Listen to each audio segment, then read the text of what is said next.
بسم اللہ الرحمن الرحیم۔ السلام علیکم، میں ہوں سلمان حیدر۔ دعا ہے پروردگار سے کہ اس نے آپ کو اور آپ کے اہل خانہ کو اپنی حفظ و امان میں رکھا ہوا ہو۔ آہا چیمہ نے حکومت کو یہ مشکل میں ڈال دیا ہے، بلکہ جس طریقے سے تردید آ رہی ہے، جس طریقے سے وضاحتیں آ رہی ہیں، یہ مزید جو معاملہ نا گند کی طرف ہی جاتا جا رہا ہے۔ اور اب تو استعفوں کی لائن لگ گئی ہے۔ جس بورڈ کی بات کر رہے تھے نا پاکستان کے وزیر اطلاعات نے نہایت سچ بول کے کہ اس بورڈ کی منظوری کے بعد یہ فیسیں معاف ہوئی ہیں، اس بورڈ کے اراکینوں نے استعفیٰ دینا شروع کر دیا۔ کہا جھوٹ بولتا ہے، ہم نے کہا تھا کہ یہ نہیں ہوگا۔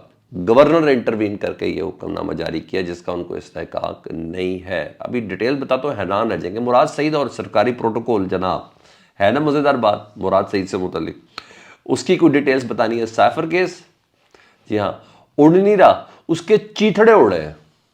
سماعت کل پہ ملتوی ہوئی، لیکن آج جو ہوا جج بھی حیران ہے، پروسیکیوشن بھی حیران ہے، ہر بندہ حیران ہے یہ کیا ہو رہا ہے۔ تو جس طرح سلمان صفدر صاحب لے کے چل رہے ہیں نا، میرا خیال ہے کہ کل کچھ نہ کچھ اس پہ واضح ہو جانا ہے۔ چیزیں آپ کے سامنے رکھ دیتا ہوں۔ سب سے پہلے نا سینٹ کے حوالے سے پاکستان تحریک انصاف کے لیے 2 نہیں 3 اچھی خبریں، ٹھیک ہے جی۔ اور وہ اچھی خبریں یہ ہیں کیونکہ جتنے بھی کے پی کے سے متعلق کاغذات نامزدگی جمع ہوئے تھے نا، الیکشن کمیشن نے وہ مسترد کیے تھے بیشتر، اور جتنے بھی وہ مسترد کیے تھے وہ پشاور ہائی کورٹ کا جو ٹریبیونل بنا ہوا تھا ان تمام نے ان کو منظور کر لیا ہے۔ سب سے پہلے جی مراد سعید، ان کے کاغذات نامزدگی منظور کر لیے گئے ہیں۔ مراد سعید اب سینیٹر بننے جا رہے ہیں، ایوان بالا کے رکن بننے جا رہے ہیں۔ ان کے کاغذات ایسے آرام سے نہیں ہوئے جناب، مراد سعید اب بہت کلوز ہیں جی، وہ جہاں ہیں وہ بھی بتا دیتا ہوں آپ کو۔ بتایا جا رہا تھا، بتایا گیا کہ عدالت کے سامنے کہ جناب وہ تو مفرور ہیں، الیکشن کمیشن نے کہا اس لیے ان کے کاغذات نامزدگی ہم نے مسترد کیے ہیں نا، اشتہاری ہیں، مفرور ہیں۔ تو جسٹس شکیل احمد صاحب نے کہا کہ انہیں ضمانت لینی چاہیے مراد سعید صاحب کو۔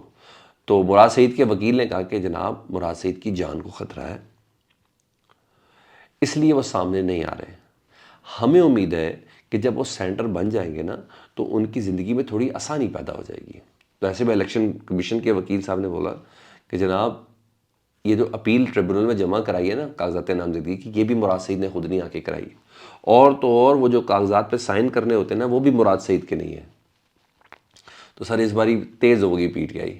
مراد سعید صاحب کے وکیل کہتے ہیں جناب یہ دستخط مراد سعید کے ہی ہیں، اور تو اور اس دستخط کے حوالے سے ایک عدد ویڈیو بھی بنائی گئی ہے، جو ویڈیو آر او آفیسر کو، یہ ریٹرننگ آفیسر کو دکھائی گئی، جس کی بنا پر یہ کاغذات جو تھے، یہ کاغذ جو تھے وہ جمع ہوئے تھے۔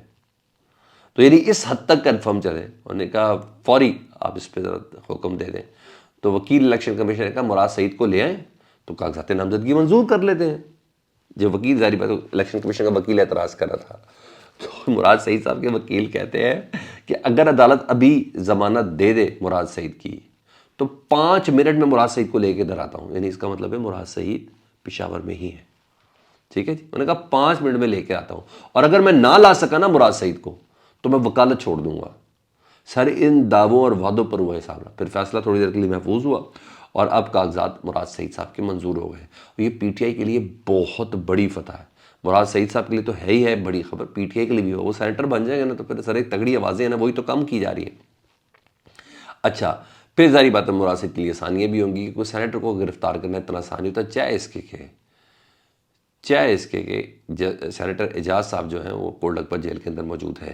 اچھا وہ تھوڑا اتنا آسان نہیں ہوگا۔ اعظم سواتی صاحب، جی ہاں، ان کو بھی اشتہاری قرار دیا گیا تھا اور کہا گیا تھا کہ ٹیکنوکریٹ کے وجہ سے ان کے کاغذات نامزدگی منظور نہیں ہو سکتے۔ یہ اعظم سواتی کے کاغذات بھی منظور ہو گئے ہیں، یہ دوسری بڑی خبر۔ تیسری خبر اظہر مشفانی جو مشیر بھی تھے، وہ سوشل میڈیا کو ہینڈ کرتے ہیں، ان کے بھائی بھی جیل میں رہے، ان کے کاغذات نامزدگی بھی مسترد ہوئے تھے۔ جناب ان کے کاغذات پہ اعتراض ختم ہو گئے، کاغذات منظور ہو گئے، اور موسٹ پروبیبلی ان کے کاغذات نامزدگی بھی منظور ہو جائیں گے، ٹھیک ہے۔ یہ اچھی خبریں ادھر جو میں آپ کو بتا دیا ہوں۔ آہا چیمہ والا معاملہ، آہا چیمہ والا معاملہ بہت ہائپ کریٹ کر گیا سر، اور ایچ ایس این کا جب بھی معاملہ آتا ہے یہ ویسے ہی ہائپ کریٹ کر جاتا ہے۔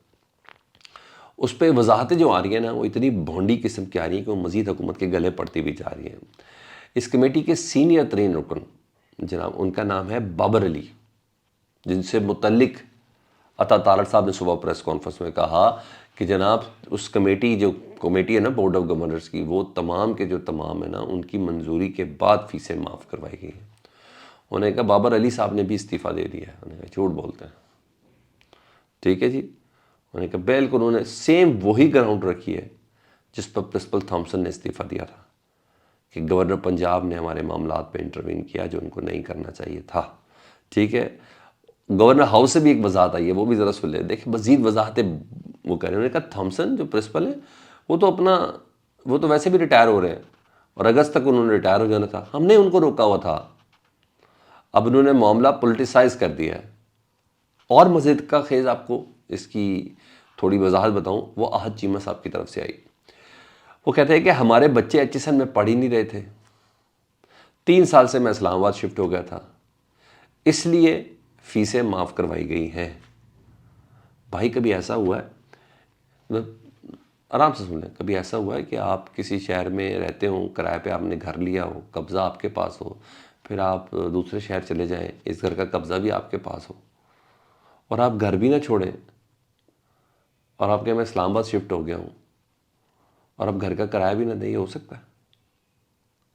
آپ یہ دیکھیں کیسے کیسے بے وقوف قسم کی ان کے ایکسکیوزز ہیں، اور آپ کہہ رہے ہیں کہ جب تک میں رہوں گا نہیں نا اس کرایہ کر رہے گھر پہ جس کا قبضہ میرے پاس ہے تب تک میں نہیں کرایہ دوں گا۔ یہ کیسے ہوتا ہے؟ یہاں یہ کام کیا جا رہا ہے، گھر بھی خالی نہیں کروں گا۔ اور آپ کو پتا ہے ایچ ایس این کا ویسے بھی کوٹا ہوتا ہے، 3 سیٹیں آپ نے آکوپائڈ کر کے رکھی، اور ان 3 سیٹوں سے متعلق میں بتاؤں اور کسی اور کو آنے کی اجازت بھی نہیں تھی۔ ماضی میں یہ سیٹیں جو ہیں نہ آپ کسی کا حق بھی مار رہے ہیں، ٹھیک ہے، ایک نہیں آپ نے 2 کام کیے ہیں، اور آپ نے سیٹوں کو بھی آکوپائڈ کیا ہوا، کسی اور کو بھی آنے کی اجازت نہیں۔ ایون شہباز شریف صاحب کے نواسوں کا نہیں ہوا تھا ایڈمیشن، یہ ایچ ایس این کا کوئی چھوٹا معاملہ نہیں ہے، ٹھیک ہے جی۔ اور سیٹیں بھی نہیں چھوڑ رہے، اور ایک وقت تھا آپ کسی کے حق پر ڈاکہ بھی مار رہے ہیں، آپ فیس بھی نہیں دے رہے۔